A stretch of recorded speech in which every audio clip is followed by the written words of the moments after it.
The phone is silent, but your body is not. There is a hum of anticipation in your nervous system, a low-frequency waiting that has become the background noise of your days.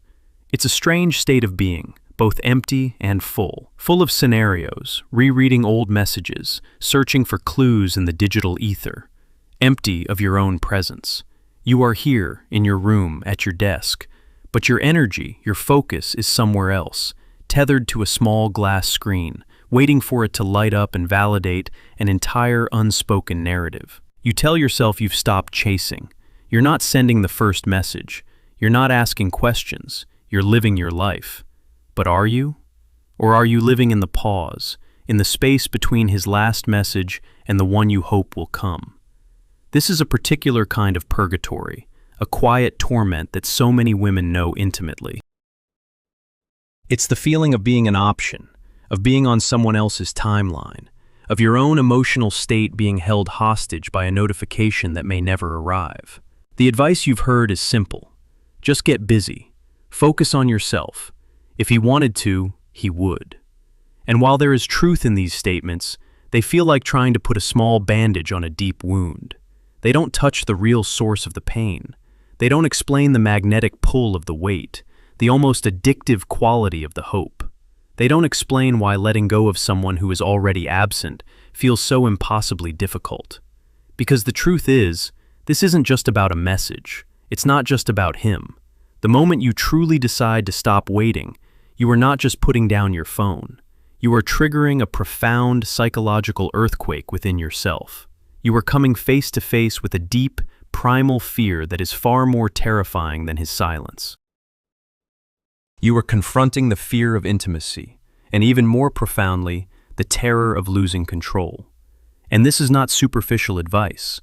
This is a deep mechanism of the psyche, one that Carl Jung's work helps us to illuminate not as a weakness, but as a doorway into profound self-reclamation. The act of waiting, as agonizing as it is, serves a hidden purpose. It keeps you in a state of control. It may seem like a paradox. How can you be in control when you feel so powerless? But from the perspective of the ego, the part of your mind that manages your identity and your sense of safety, waiting is a highly controlled activity. While you are waiting, the story is not over. The narrative is still open. There are possibilities. He's busy. He's intimidated. He's thinking about the right thing to say. He's afraid of his feelings. In the space of waiting, you can keep the fantasy alive. You are the director of a mental movie where the final scene has not yet been shot. This mental movie is a production of your ego, and it's designed to protect you from a much greater fear, the finality of an ending, or worse, the finality of knowing you were never truly seen in the first place. The ego would rather keep you in the familiar pain of waiting than face the catastrophic pain of rejection or the terrifying emptiness of the unknown. So, it spins stories. It creates a loop of hope and anxiety that keeps you hooked, because at least in that loop, you know the rules. You know your role. You are the one who waits. Letting go, truly letting go, means firing yourself from that role. It means walking off the set of your own mental movie. It means admitting that you have no control over the other actor. And this is terrifying for the ego. The ego's primary job is to maintain order, to create a stable sense of self. When you stop waiting, you plunge yourself into the unknown. The story is no longer in your hands. The outcome is no longer something you can manage through hope and analysis. You have to face the silence. Not just the silence of the phone, but the silence inside yourself that you have been filling with the noise of waiting. This is the deeper layer. The waiting isn't just about him.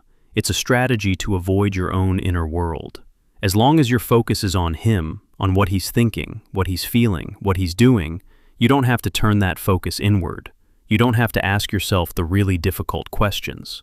What am I feeling beneath this anxiety? What part of me is so terrified of being alone with myself? What wound from my past does this silence activate?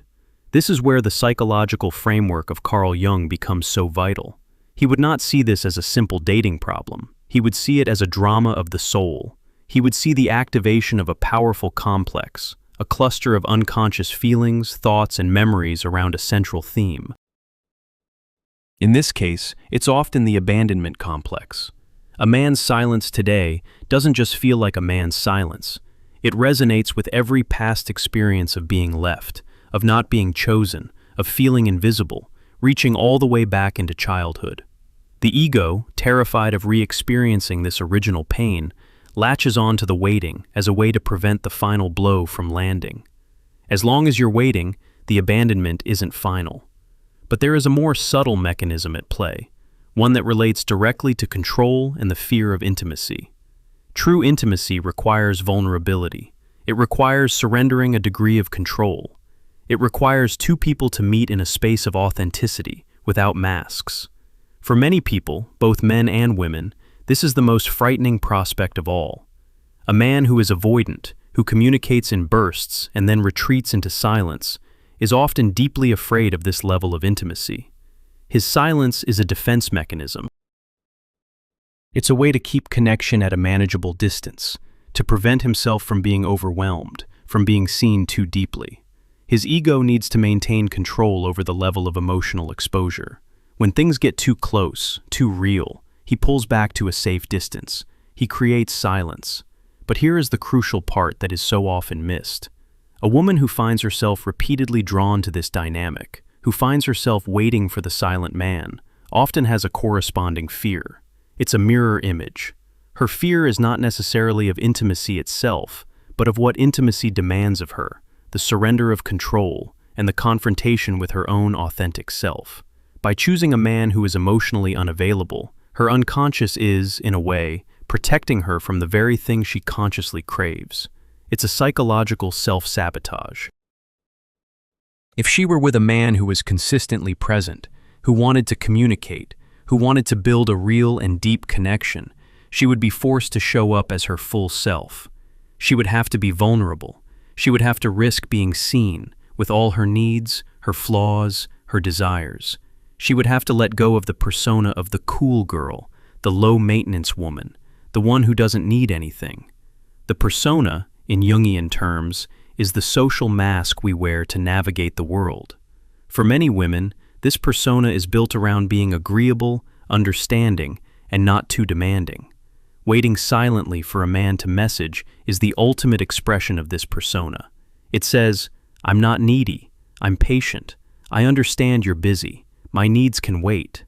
But beneath this persona, the shadow stirs.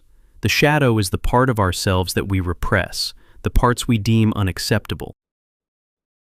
And in the shadow of the patient woman lives a rage, a deep grief, and a desperate need to be chosen and seen.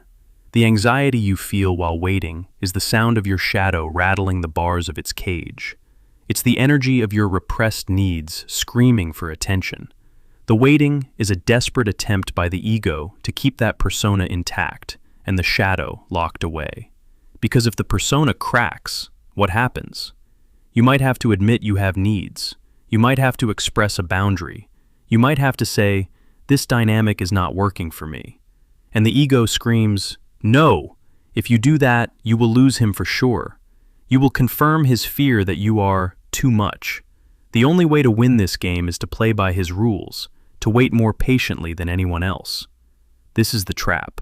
You believe you are waiting for him, but you are actually waiting for permission to be yourself. You are outsourcing your sense of worth to his communication patterns. His message becomes the key that you believe will unlock your own value. And the act of finally, truly stopping the wait is the act of taking that key back. This is not a simple decision, it's a rebellion. It's a declaration of independence from the ego's tyrannical need for control. The moment you decide, "I am no longer available for this waiting," you are choosing the unknown over the familiar pain. You are choosing yourself over the possibility of him. And this is when the real fear hits. It's not a gentle sense of peace at first. It's often a wave of terror. The silence is no longer filled with the hum of hope. It's just silent. And in that silence, the things you've been avoiding rush in. The loneliness, the fear that you are unlovable, the grief for the connection you thought you had. The shadow comes out to be seen. This is the critical moment. Most people, when they feel this wave of discomfort, immediately run back to the old pattern. They pick up the phone. They send a check-in text. They find a new person to wait for. They do anything to fill the silence again, to restore the ego's sense of control. They run from the very feeling that holds the key to their liberation. To stay in that silence, to allow yourself to feel that discomfort without acting on it, is an act of profound courage. It is the beginning of what Jung called individuation, the process of becoming a whole, integrated individual. It's in this uncomfortable space that you finally get to meet yourself. Imagine your psyche as a house. For years you have been living in the front room, the tidy space of your persona, staring out the window, waiting for a visitor to arrive. The rest of the house is dark and unexplored. The visitor you are waiting for, you believe he has the key to the whole house. When you stop waiting, you turn away from the window. You feel a cold draft, and you realize there is a door behind you that has been locked for a long time. You were afraid of what was in that locked room. You thought it was an empty, terrifying void. The act of no longer waiting is the act of turning the key to that door yourself. And when you open it, you don't find a void. You find the rest of your house. It might be dusty. It might be filled with forgotten things.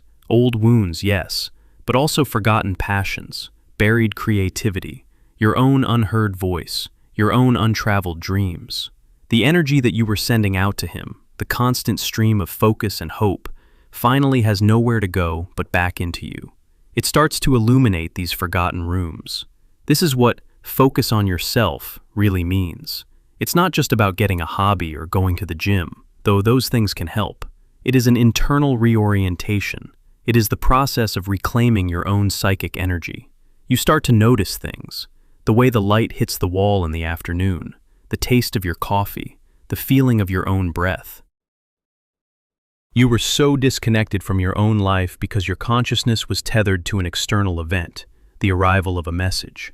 When you cut that tether, you fall back into your own body, into your own life, and something strange begins to happen to the dynamic of control. By surrendering your attempt to control the outcome with him, you gain control over the one thing you ever truly had power over, yourself. Your emotional state is no longer a satellite orbiting his whims. It becomes its own planet, with its own gravity, its own weather. This shift is palpable. It's an energetic shift, not a tactic. This is why the no-contact rule, when used as a strategy to manipulate him into coming back, often fails or produces only temporary results. Because the energy behind it is still one of waiting, of control. You are performing silence, not embodying it. The other person's unconscious feels this. They feel that you are still hooked, that you are just playing a game. But when you truly let go, when you turn from the window and begin to explore your own inner house, the energetic tether dissolves. You are no longer performing silence. You are simply occupied with your own life. You are no longer waiting for a key because you are busy exploring the rooms you have just unlocked. Your absence is no longer a question mark aimed at him. It is a statement of fact about where your attention now resides. And this is what the avoidant ego fears most. The one thing that can truly penetrate the defenses of a man who fears intimacy is not pursuit, not anger, not even your patient waiting. It is your genuine, self-possessed indifference to his emotional games. When he feels the tether go slack, not because you're angry, but because you've simply dropped your end of the rope, it creates a vacuum. The control he maintained through his push-pull dynamic is lost. He was the one who controlled the distance. Now, you are the one creating distance, not as a punishment, but as a natural consequence of your own self-reclamation. His ego, which was comfortable in the role of the one who is pursued and waited for, suddenly loses its counterpoint. It's like leaning against a wall that is suddenly no longer there. He might stumble. He might feel a flicker of panic. For the first time, he might have to confront his own feelings, because you are no longer there to manage them for him through your waiting. He is left alone with his own silence and the choice it represents. Will he reach out? Maybe, maybe not.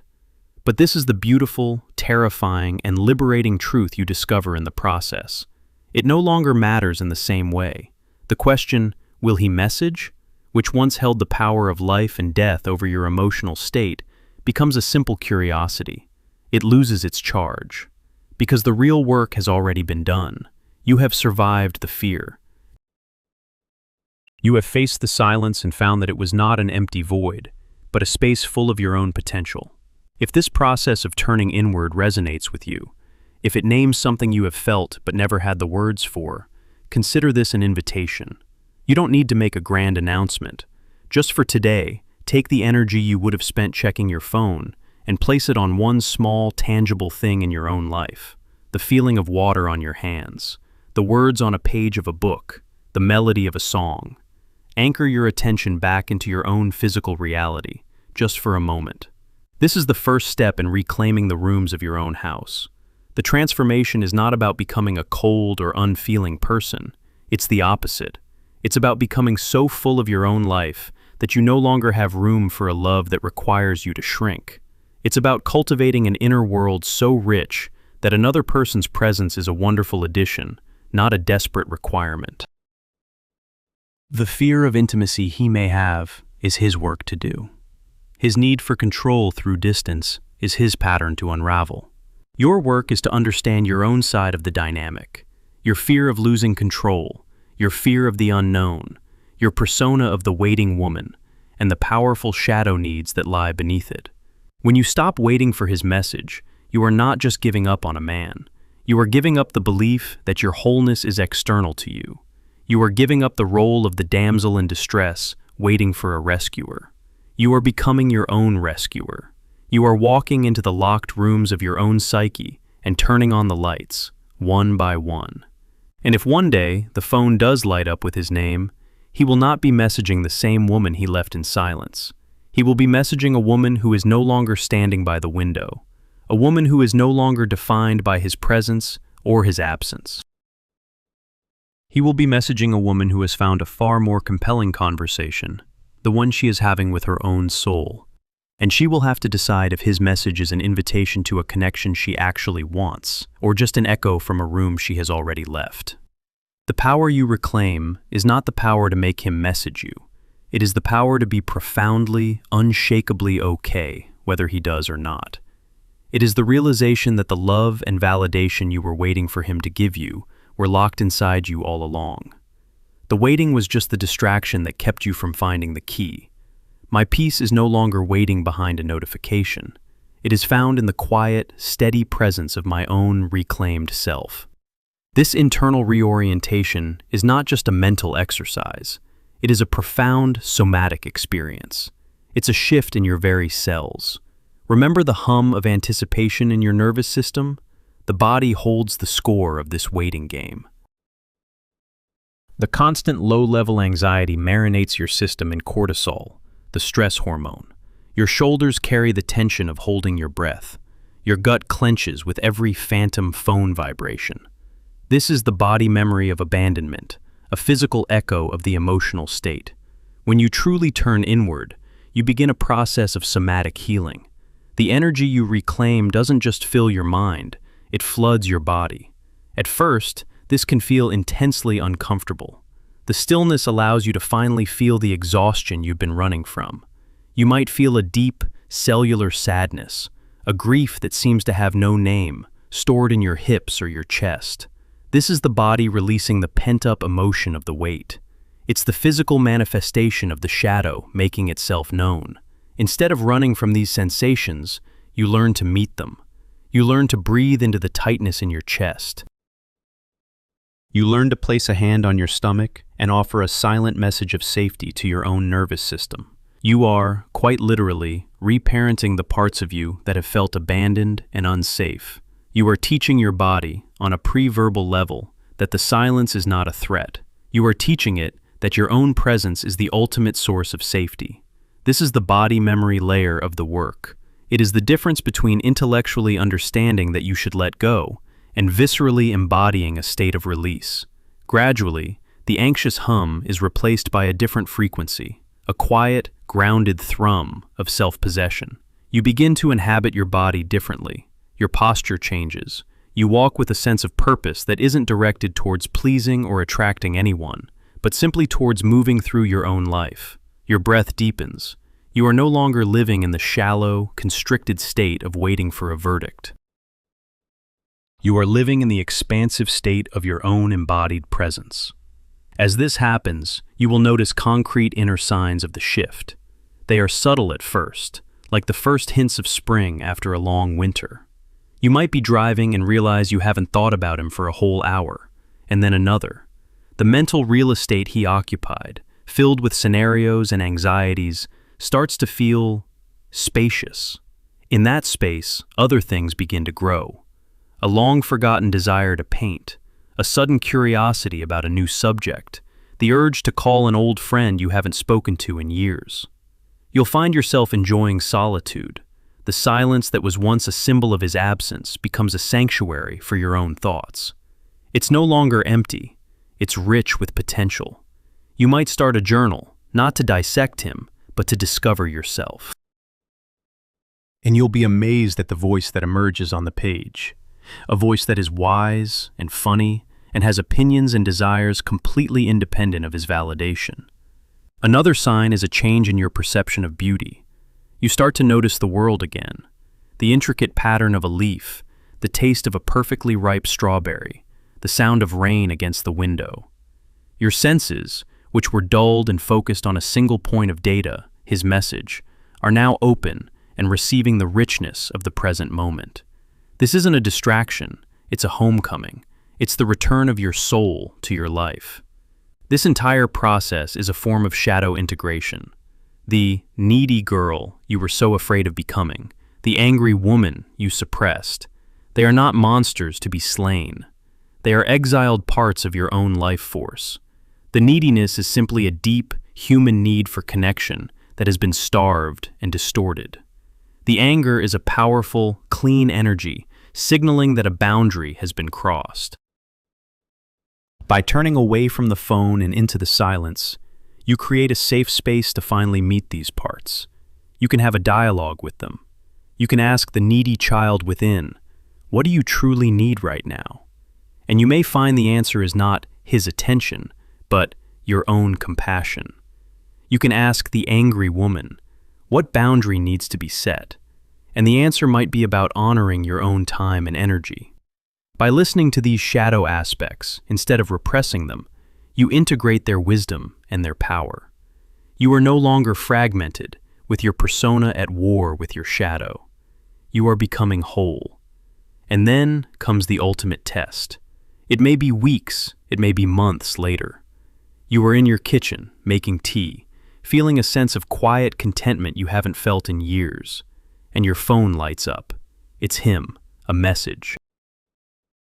Maybe it's a simple, hey, how have you been? Or a more intriguing, I've been thinking about you. In your old self, this moment would have been a massive explosion, a jolt of adrenaline, a shot of dopamine, a tidal wave of hope washing away all the progress you thought you'd made.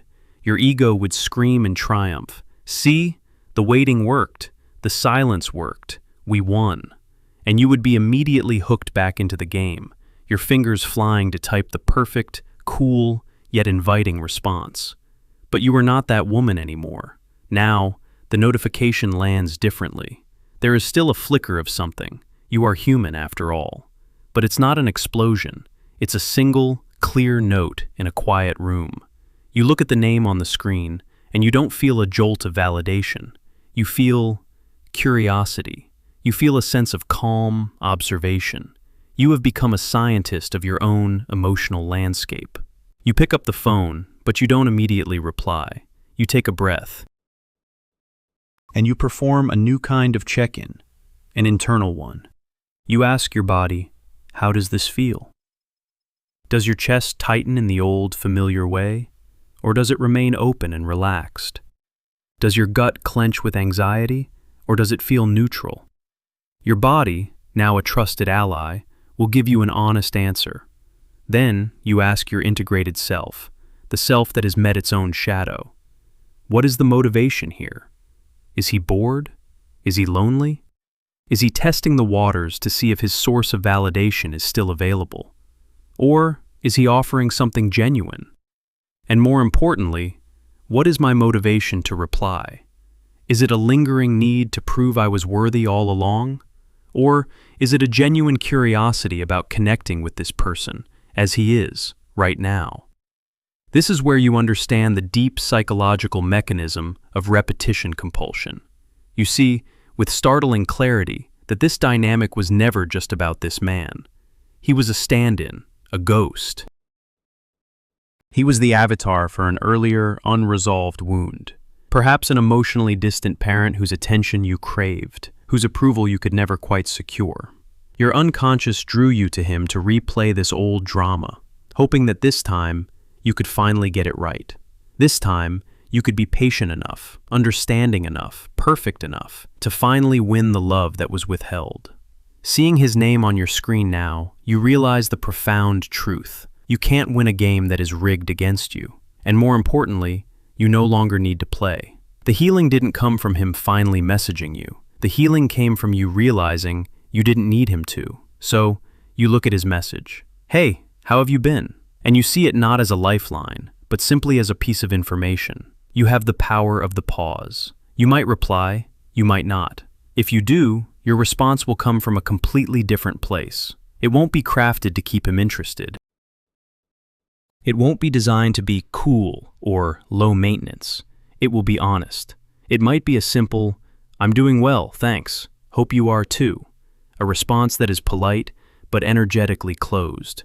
It doesn't ask a question. It doesn't open a door. It simply acknowledges his message and moves on. Or, you might decide that your peace is more valuable than reopening a conversation that historically cost you so much of it. And you might choose not to reply at all. Not out of spite, not as a tactic, but as a quiet, powerful act of self-preservation. You are no longer willing to trade your inner peace for a moment of his attention. This is the final stage of reclaiming control. Not control over him, but sovereign control over your own inner kingdom. His arrival is no longer a royal visit that sends the entire palace into a frenzy. He is just a traveler passing by the gates, and you are the queen on the throne, deciding whether or not to grant an audience. And you realize, with a deep and abiding calm, that the kingdom is thriving just fine on its own. The journey of stopping the wait is not a strategy to get the man. It is a sacred path back to the woman you were before you learned you had to wait to be chosen. It's a return to your innate wholeness. The silence he offered you was, in the end, an accidental gift. It was the dark, fertile soil in which you could finally plant the seeds of your own self-love and watch them grow into something more beautiful and resilient than any connection that requires you to abandon yourself ever could be. Your peace is no longer a fragile thing, held hostage by a text message. It is a deep, internal wellspring. And from that place, you will only ever attract a love that comes to drink from your fullness, not one that asks you to empty yourself.